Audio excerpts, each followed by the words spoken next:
My dearest Martha, I think of you constantly. It rains here every day, but I remember the sunshine in your smile. He wrote it the night before Normandy. He had been writing letters home throughout the 18 months of his deployment. Regular letters, the specific weekly communication of a man who understood the specific function of the letter in the specific relationship between the soldier and the people waiting at home. He had written about the weather in England. He had written about the food and the training and the specific friends he had made in the specific unit. He had written carefully, in the way that the military censorship of the period required, avoiding the specific operational information, the specific locations, the specific details that the specific enemy might use if the specific letter fell into the specific wrong hands. He had written around the war. The letters were full of him, his voice, his humor, his specific way of looking at things, and they were carefully empty of the war. The letter he wrote on the night of June 5th, 1944 was different. He had been told that morning what was happening, where they were going, when they were going, what the crossing and the land were going to look like, as far as the intelligence and the planning could describe them. He had spent the day with that knowledge, moving through the specific preparations of the last day before the largest amphibious operation in history, and he had arrived at the evening with the specific thing that the specific knowledge had produced, the specific need to write a different kind of letter, not the careful letter, not the one that went around the war, the one that went through it, that acknowledged, in the specific form available to a man with a pen and a piece of paper on the night before the most dangerous thing he had ever done, what the specific night was and what the specific morning might bring. He wrote to his wife. He wrote to his parents. He wrote to his younger brother, who was 14. He wrote 3 letters in the same night, because the specific relationships required the specific form, and he was not going to send the same letter to all 3, and he was not going to leave any of them without the specific words. He did not die at Normandy. He survived the landing and the campaign, and the crossing into Germany and the end of the war, and came home in 1945 and lived until 1979. The letters he wrote on the night of June 5th were letters that he never sent, that he put in his pocket that morning when they loaded the landing craft, and that he kept through the entire campaign, and that he brought home to his wife in September 1945 and gave to her and said, "I wrote these the night before Normandy. I wanted to have them." She read them. She kept them for 34 years, until his death. She kept them after his death for another 20 years, until her own death. Their daughter has them now. This is the story of the last letter, not the letter that is last because the person who wrote it died, though those letters are part of the story too. The letter that is last because the person who wrote it understood, in the specific moment of the writing, that the specific morning might make it the last, and who wrote accordingly, who wrote the specific thing that the specific moment required for the specific people who were waiting in the specific form available. Before I tell you the full story of the letters, the ones that came home with their writers and the ones that were delivered after the writers did not come home, I want to ask you directly, for the last time in this series, subscribe and share this final episode. This series has been a specific attempt to tell the specific stories that the official history compresses, the specific human cost of the specific war at the level of the specific person, the specific family, the specific ordinary, extraordinary life. 10 episodes. Subscribe and hit the like button if the series has given you something. This final episode is for specific letters and the specific people who wrote them and the specific people who received them. Back to the letters. Back to the night before. The specific letter that I want to tell you about last, the specific letter that I have saved for the specific ending of this series, is one that I find most instructive, most difficult, and most representative of what the archive of the last letter ultimately contains. It was written by a 19-year-old American paratrooper on the night before the Normandy drop. The same operation, the same night, as the man who wrote 3 letters to his wife and parents and brother. The 19-year-old was not writing to his parents. He was writing to a girl he had met 3 months earlier in England, a girl he had seen exactly 4 times, who was not his girlfriend in any formal sense, but who was the specific person he'd been thinking about for 3 months, and who was the specific person he most wanted to write to on the specific night. He wrote, "I know this is strange to write to you, because we barely know each other, but I have been thinking about you, and I want you to know that in case something happens tomorrow, you don't have to do anything with this. I'm not asking anything of you. I just want you to know that in the specific time I've been thinking about you, I have been happier than I was before, and I want you to know that I knew that and that I was grateful." He wrote, "I don't know what I'm trying to say. I think I'm trying to say that you exist, and that you knowing you exist in this specific way helped me when I needed it." He died in the drop. The letter was found in his effects and sent to the address on the envelope. The English girl received it. She kept it for 60 years. She never married. She said, in an interview she gave in the 1990s when she was in her late 60s, that she had thought about him on and off throughout her life. Not with grief exactly, not with the specific grief of the widow or the mother, but with the specific something that she had never found the right word for. The specific awareness of the specific person who had existed and who no longer existed, and who had told her, on the specific night, that her existing had helped him. She had helped him. He had told her. He was gone. She kept the letter. She is gone now, too. Someone has a letter. The specific ending of this story, the specific English girl who received the specific letter from the specific 19-year-old paratrooper and who kept it for 60 years and who is now gone, is a specific ending of this series because it contains the specific essential elements of everything this series has been about. The specific person, the specific night, the specific words chosen with the specific care, the specific other person who received the words and who was changed by receiving them and who kept them and who is now also gone. And the letter, still in the world, still containing the specific voice of the specific 19-year-old who wanted the specific English girl to know that her existence had helped him. He exists in the letter. She existed for 60 years with the specific knowledge that the specific person had said the specific thing. Neither of them is here. The letter is. This is what the last letter ultimately contains. Not simply the specific words of the specific person, but the specific relationship between the specific person who wrote and the specific person who received. The specific human connection that the specific letter represents, preserved in the specific form of the specific paper, available to the specific people who come after to receive it in the specific form that the specific keeping allows. The last letter is the specific form of the specific human connection that refuses to end with the specific death. Not because the letter is magic. It is not magic, because the specific words of the specific person are in the specific world as long as the specific paper survives. And the specific people who read the specific words receive something of the specific person who wrote them, and the specific something reaches forward through the specific decades in the specific way of the things that are made of words and that can therefore travel across the specific distance that time creates. He wrote, she received, she kept, we are receiving now. In the specific form of the told story, the specific echo of the specific thing the specific 19-year-old wrote on the specific night before the Normandy drop. That is the specific power of the last letter. That is why it matters. That is why the families keep them, and the archives preserve them, and the scholars study them, and this episode tells them. They are the specific voices of the specific people on the specific nights, when the specific people understood what the specific morning might bring and chose, in the specific time available, to say the specific most important things to the specific most important people. They wrote. The words survived. The words are still speaking. This is a specific ending of this series, not the ending of a war, which ended on specific dates in specific places in 1945. The ending of the specific human story that this series has been telling. The story of what the war cost the specific people it touched, in the specific forms of the specific lives they lived and the specific words they left behind. 10 episodes, 10 stories.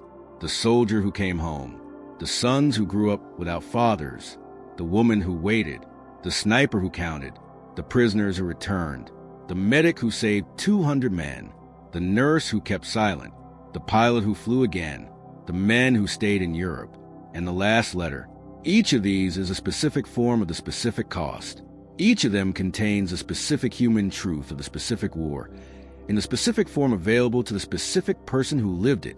The last letter contains all of them in miniature. The love and the loss and the silence and the wait and the choice and the staying and the going, all of it is in the last letter, in the specific compressed form of the person who knows a specific morning is coming and who writes what matters. They wrote, "We received, we are keeping it now." In the specific form of this series, and the specific form of the told story, and the specific form of the memory that the telling creates. The war ended in 1945. The voices are still speaking. That is the full accounting. That is the last letter. That is the end of the series. They wrote the night before the war took them. The letters survived. The letters are speaking. Subscribe and share this series with someone who needs to hear it. The specific stories deserve the specific audience. The specific voices deserve to be heard. Thank you for being the audience for this series.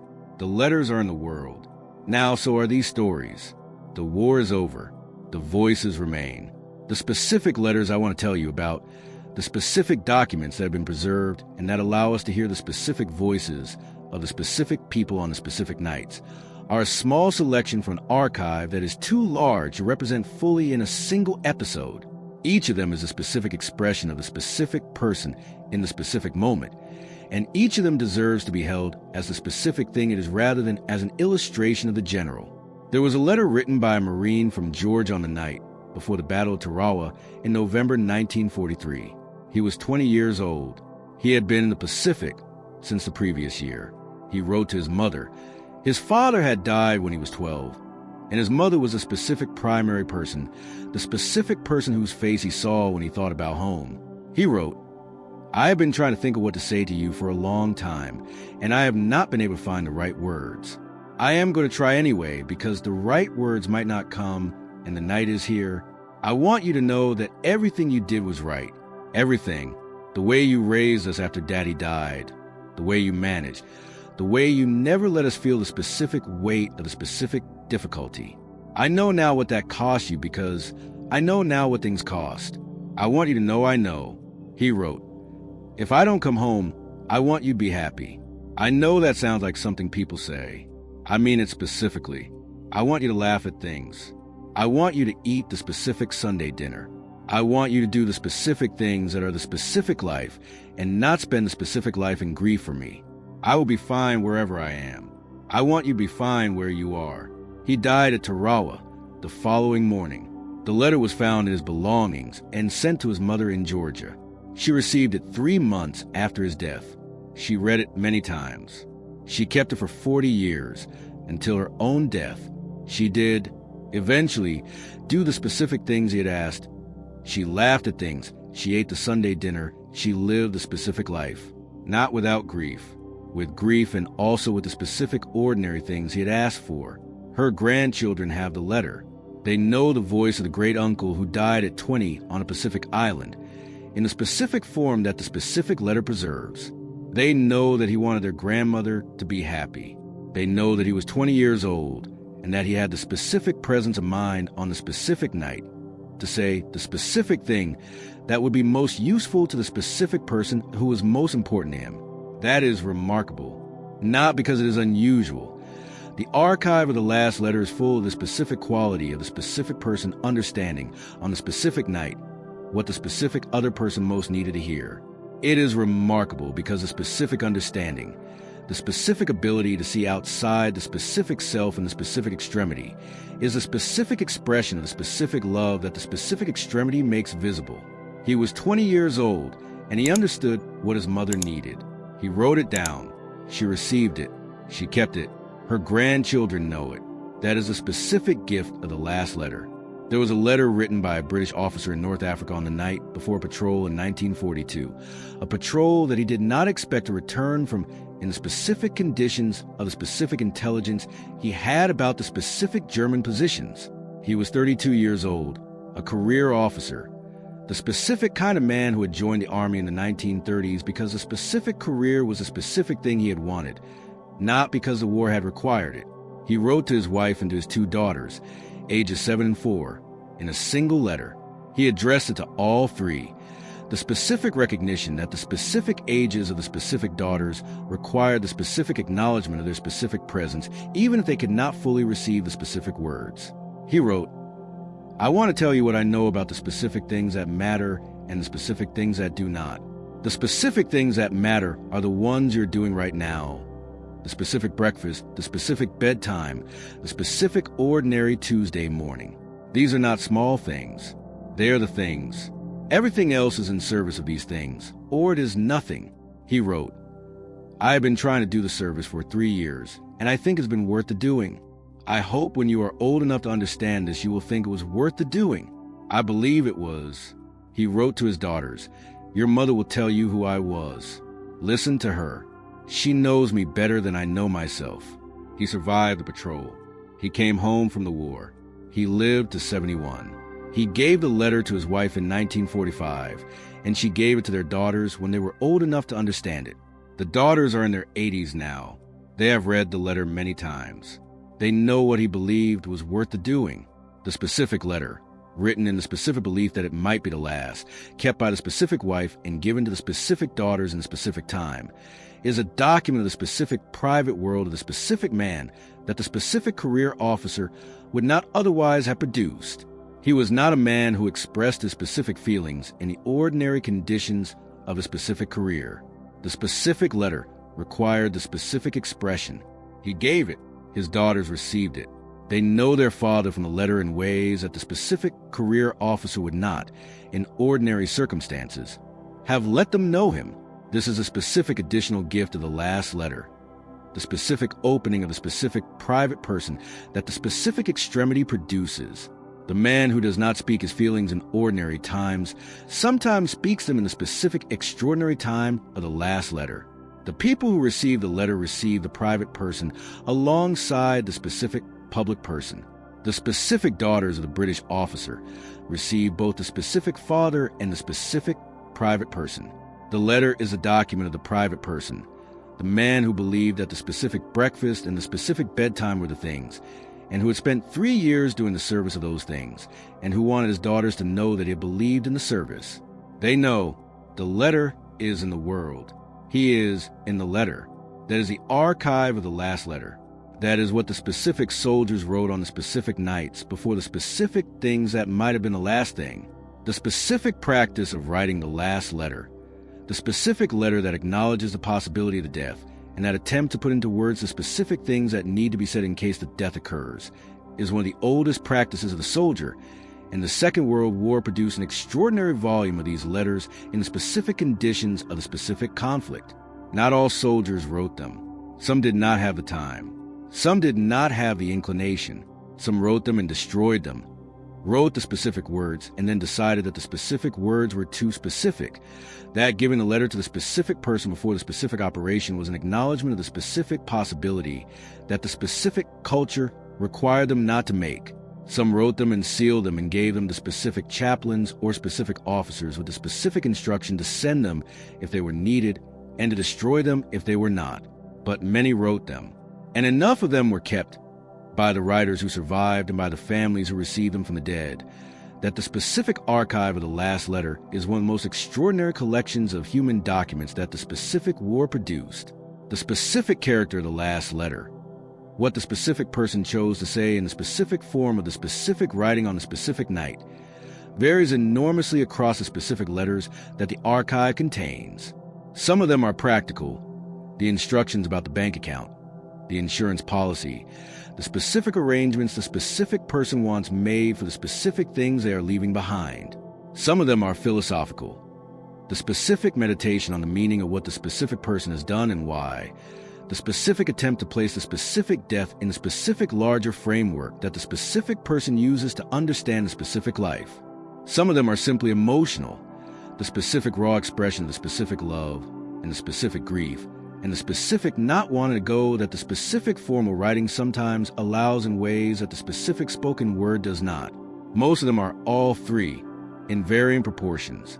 The specific person on the specific night is trying to do several specific things simultaneously, to arrange the practical, to explain the why, to say the love, and the specific letters that survive are the specific documents of the specific attempts.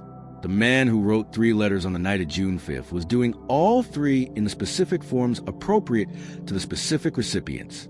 His letter to his wife was primarily the love, the specific expression of the specific feeling in the specific form that the specific relationship made necessary. His letter to his parents was primarily the gratitude, the specific acknowledgement of the specific things they had given him, and the specific thanks of the specific life. His letter to his 14-year-old brother was different from both, was a specific attempt of a 23-year-old man to say something to a 14-year-old boy that would survive the possible loss and give the boy something to hold. He had thought carefully about what to say to his brother. The specific challenge. What do you say to a 14-year-old who might be receiving this as the last thing you ever said to him? Was the specific challenge that he had spent some portion of the June 5th daytime addressing. The letter to his wife, he had known what to say. The letter to his parents, he had known what to say. The letter to his brother had required the specific thinking. He wrote, "I want you to know that whatever you decide to do with your life, you will do it right. Not because you're smart, though you are. Not because you're good, though you are. Because you're the kind of person who takes the specific important things seriously. And the specific taking seriously is the specific thing that matters." He wrote, "If I don't come home, take care of them. Not because they need it. They are strong people and they will be fine. But because the taking care is a specific form of the specific love, and I want you to practice it." He wrote, "I love you." He wrote it simply at the end, without the specific elaboration that the specific other things had required. He wrote it and signed it. He came home. He gave his wife all 3 letters in September 1945. She read them. She kept them for 54 years. Their daughter has them now. The letters that were not kept by their writers, the letters that were sent or that were found on the bodies of the dead, or that were given to the chaplains with the specific instructions, are the other archive of the last letter, and they are the more specific archive, in the sense that these are the letters that actually perform the specific function they were written for. There was a letter found on the body of an American soldier at Iwo Jima in February 1945, a letter addressed to his mother, sealed, that the chaplain who found it sent to the address on the envelope. The mother received it 6 weeks after she received the official notification of his death. She received a letter that her son had written knowing he might not come back. 6 weeks after she had learned that he had not come back. The specific quality of receiving a letter like that, receiving the specific words of the specific person after the specific death, in the specific voice of the specific living person who is already gone, is something that the families who receive these letters have described with a consistency that suggests a shared experience beneath the individual variation. They describe it as a gift, not a comfortable gift, not a gift without grief, a specific gift of the specific presence of the specific voice, arriving after the specific absence of specific death, in the specific form of the specific words on the specific paper. The voice was still there. The person was gone. The voice arrived in the letter. His mother read the letter from Iwo Jima many times. She kept it for 40 years, until her own death. Her grandchildren have it now. They have read it. They know the voice of the great uncle they never met, in the specific form that the specific letter preserves. This is a specific gift of the last letter, the specific preservation of the specific voice in the specific form that the specific paper allows. The person is gone. The voice is in the letter. The letter is kept. The voice reaches forward through the decades, across the specific death, to the specific people who are living in the specific time when the specific person would have been old. He would have been 85 now. Instead, he is 22 forever in the letter from Iwo Jima. 22 and writing to his mother on the night before the assault. 22 and knowing what the morning might bring and choosing the specific words carefully and folding the specific paper and sealing the specific envelope and writing the specific address and putting it in the specific place where it would be found if the finding became necessary. It became necessary. The letter was found. The mother received it. The grandchildren have it. The voice is still in the letter. It is still 22. There are hundreds of thousands of these letters. Not all of them survive. The specific destruction of the specific paper over the specific decades has claimed many, but enough survive that the archive of the last letter is one of the most extraordinary collections of human documents in existence, and the specific scholars who have studied the archive, who have read the specific letters and assembled the specific findings about what soldiers said and how they said on the specific nights before the specific most dangerous things, have produced a specific body of scholarship that illuminates the specific human experience of the specific extremity. The specific findings are instructive. Most of the last letters contain expressions of love. This is perhaps not surprising. The love is the specific thing that the specific moment makes most visible, the specific thing that the specific possible ending makes most necessary, say. But the specific character of the expressions varies in ways that the scholarship has found instructive. The specific ways that men of different backgrounds and different relationships said the specific love illuminate the specific cultures and the specific personal histories of the specific people. Most of the last letters also contain expressions of the specific thing the writers were fighting for, not always in the formal patriotic language of the propaganda posters, more often in the specific personal form, the specific people they were fighting for, the specific world they wanted those specific people to be able to live in, the specific ordinary things, the family dinner, the weekend, the specific small pleasures, the specific ordinary life, that the specific fighting was supposed to protect. The man who wrote 3 letters on the night of June 5th expressed this in his letter to his parents. He wrote, "I am not afraid of what is coming. Not mostly. What I am afraid of is not being able to explain to you why I think it is worth it. I think it is worth it because of what you have and what I want you to keep having. The specific things. The specific ordinary things that are in fact not ordinary at all, but that only become visible when you are on the night before the thing that might end the having of them." He survived. He came home. He gave the letter to his wife. She gave it to their daughter. The specific ordinary things he wrote about, the specific ordinary life he was trying to protect, were the specific ordinary life he came home to and lived until 1979. He was lucky. Many of the men who wrote similar letters on similar nights were not lucky. The letters they left to the wives and parents and brothers and sisters and specific other people who received them after the specific deaths are the specific evidence of the specific things the specific unlucky people valued and wanted to protect and did not survive to protect. These letters are in the attics and the shoe boxes and the archives and the university collections. Some of them are still being read for first time. The specific descendants who have not yet opened the specific boxes, who know the specific letters are there, but who have not yet found the specific moment that the specific opening requires. The specific moment comes. The specific box gets opened. The specific letter gets read. The specific voice, still 22, still 25, still the age of the specific night, reaches a specific person who is reading it in the specific present from the specific past. The voice is still there. It is still the night before. The words are still the words chosen on the specific night, with the specific care of the person who understood that the specific morning might make them the last. They wrote what mattered. They sealed the envelopes. The envelopes went to the people they were written for, or were found on the bodies and forwarded, or were kept in the pockets and brought home. In every case they reached, the words the soldiers wrote on the specific nights are in the specific homes of the specific families, in the specific forms that the specific keeping has preserved them in. They are the specific voices of the specific people, 22 and 25 and 23, forever on the specific nights, still speaking to the specific people who receive them. This is the specific final accounting of this series. Not the battles, not the commanders, not the strategy or the weapons or the specific turning points of the specific conflict. The specific voices on the specific paper on the specific nights before the specific mornings. The last letter is not the last thing. The last letter is a specific thing that reaches forward through the specific decades to the specific present, in the specific form of the voice that is still there in the specific paper on the specific table, in the specific hands of the specific person who is reading it now. They wrote, the words survived. The words are still speaking. That is the full accounting. That is the last letter. That is the end of this series. 10 episodes, 10 stories, 1 war. The specific human cost it told in the specific voices of the specific people who paid it and who wrote it down and who kept it for us. They are gone. The voices are in the letters. The letters are in the world. That is enough.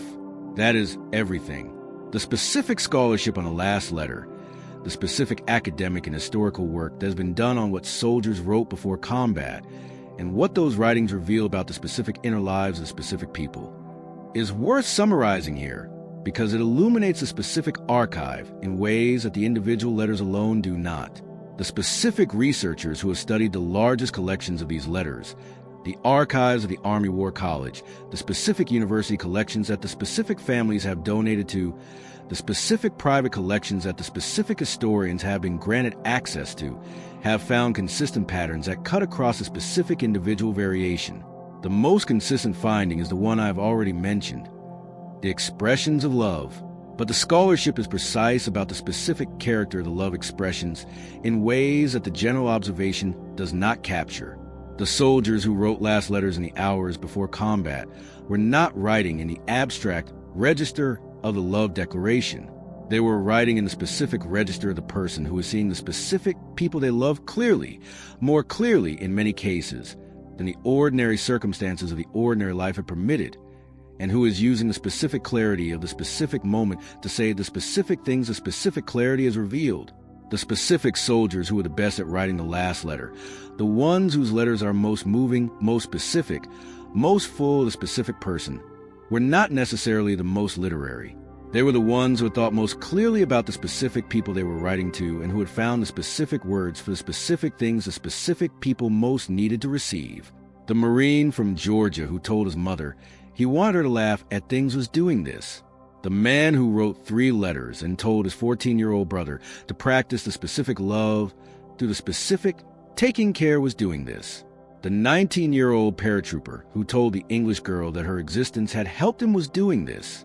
They were seeing clearly the specific extremity of the specific night had stripped the specific ordinary from the specific relationship and left the specific essential, and they were writing the specific essential in the specific time available. The scholarship also finds a specific pattern of the unsaid, the specific things that the last letters do not say, or say only obliquely, or approach and then retreat from. The unsaid things are often the most difficult things, the specific fears, the specific regrets, the specific things that the specific person wishes they had done differently.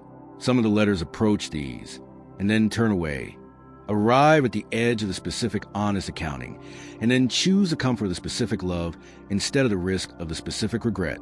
This is not a failure. The specific choice to prioritize the specific love over the specific honest accounting is itself a specific form of the specific love. The specific decision to give a specific person the specific thing they most need rather than the specific thing the writer most needs to say. The letters that make this choice are still the remarkable human documents they would be regardless. The specific choice illuminates the specific person who made it. Some of the letters make the other choice, say the specific difficult thing alongside the specific love, or instead of it. These letters are often the most striking, because the specific honesty of the specific moment produces the specific words that the ordinary circumstances do not. The man who wrote that he had not been the father he had wanted to be, and that he was sorry for this, on the night before the operation, was giving his children a specific honest accounting alongside the specific love. Both are present. Both are real. Both are the specific expression of the specific person on the specific night. The specific letter that contains both the love and the honest accounting, that gives both the specific comfort and the specific truth, is a specific letter that the specific person who receives it can read and reread across the specific decades and find something new in each reading, because the specific person is fully present in the specific letter in a way that the one registered letter is not. The man who wrote 3 letters was this: his letter to his parents, the one that acknowledged the specific fear and the specific belief that the specific service was worth the doing, was both the love and the honest accounting. His parents received both. His daughter has both. The scholarship finds this pattern across the archive.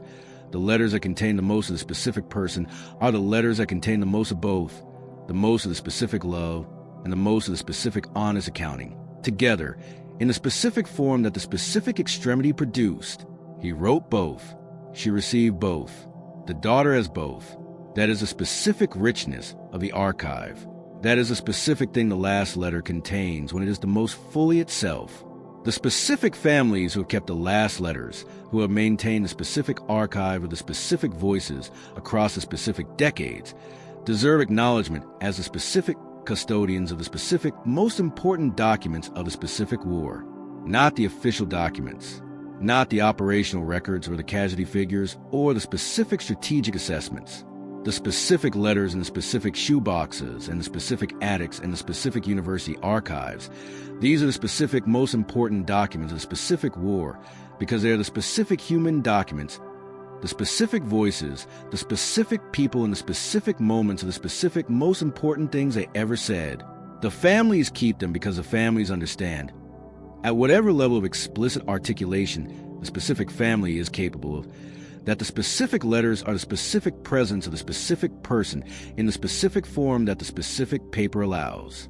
The specific grandchild who reads a letter from Iwo Jima receives a specific great-uncle, receives him in the specific form of the specific voice, still 22, on the specific night, saying the specific thing to the specific mother. The specific receiving is real. The specific person in the specific letter is as present as the specific paper on which he is preserved. This is a specific gift that the specific soldiers gave the specific families on the specific nights with a specific pen and the specific paper. They gave the specific presence that survives a specific death. The specific voice, the specific words, the specific person, in the specific form that the specific writing allows. They could not give the future they intended to give, the specific shared life, the specific growing old together, the specific ordinary extraordinary decades that the specific living produces. They gave what they could give, the specific words on the specific night. It was enough. It has been enough for the families who have kept the letters, and for the grandchildren who have read them, and for the researchers who have studied them, and for the people who hear the stories in the form of this episode. The specific letter from Iwo Jima is enough. The specific 3 letters from a night before Normandy are enough. The specific Georgia Marine's letter to his mother is enough. The specific 19-year-old paratrooper's letter to the English girl is enough. All of them are enough. All of them are the specific voices of the specific people in the specific moments. All of them are in the world as long as the specific paper survives, and the specific families keep them, and the specific stories are told. This series has tried to tell the specific stories. 10 episodes. 10 specific forms of the specific human cost of the specific war. The soldier who came home changed. The sons who grew up without fathers. The woman who waited for a dead man. The sniper who kept count. The prisoners who found their countries gone. The medic who carried the one he couldn't save. The nurse who witnessed in silence. The pilot who flew again. The men who stayed in Europe. And now the last letter. Each of these is a specific voice of the specific person in the specific moment. Each of them is a specific evidence of what the specific war cost the specific people at the specific level that the official history does not capture. The official history captures the battles and the strategy and the commanders and the turning points. The specific cost, the specific weight carried in the specific ordinary houses of the specific ordinary people for specific decades after the specific war, is the cost that this series has tried to capture. The last letter is a distilled form of this cost. The specific person on the specific night, understanding that the specific morning might take them, writing the specific most important things to the specific most important people, in the specific form available. They wrote the night before the war took them. Some of them came back. Some of them did not. The letters survived in both cases, kept by the writers who came home and kept by the families who received them from the dead. The voices are in the letters. The letters are in the world. The world has them now, in the specific forms that the specific families and the specific archives and the specific told stories provide. Subscribe and share this series with someone who carries a story like these: a grandfather who came home changed, a letter in a box somewhere, a person who stayed in Europe, a face that stayed with someone for 40 years. The specific stories deserve the specific audience. The war ended in 1945. The voices did not end. They are still speaking in the letters and the stories, in the specific human memory that the specific telling creates and maintains. That is a full accounting of this series. That is the last letter. That is what the soldiers wrote the night before the war took them. They wrote. The words survived. The voices are still speaking. That is enough. That is everything. The specific question that the last letter asks, the question it poses to the person who reads it decades after it was written, is one of the most important questions a specific archive provides. What would you write? Not as a hypothetical, not as a thought experiment about what you would say if you knew you might not come home, as a specific honest engagement with the specific question that the specific letters make it possible to ask. If you were the specific person on the specific night, what would you say to the specific people who are waiting? The specific soldiers who wrote the specific last letters were not exceptional people in the sense of being different from the people reading them. They were specific ordinary people who had been placed by the specific extraordinary circumstances in the specific position of the specific clarity that the specific extremity provides. The specific extremity had stripped the specific ordinary from the specific relationship and left the specific essential. They had written the specific essential.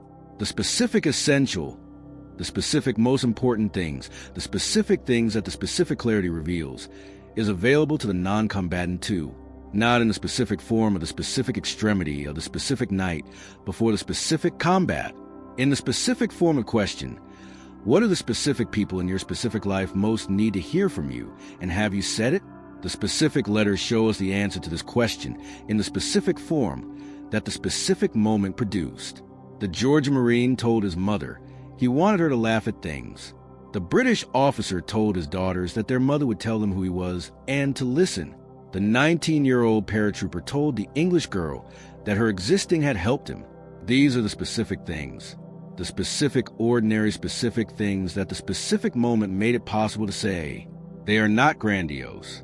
They are not the epic declarations that the dramatic imagination might expect from the specific night before the specific most dangerous thing. They are specific and particular in human size, and they are the specific most important things the specific people could think to say to the specific people they were thinking of. He wanted his mother to laugh. He wanted his daughters to know who he was. He wanted the girl to know her existing had mattered. These are the things.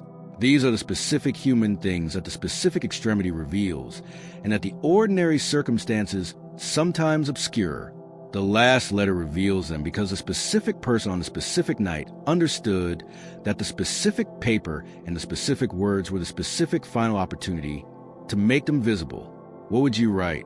The specific letters in the specific archives are the specific answer of the specific people who had the specific opportunity. They wrote the specific things. The specific people received them.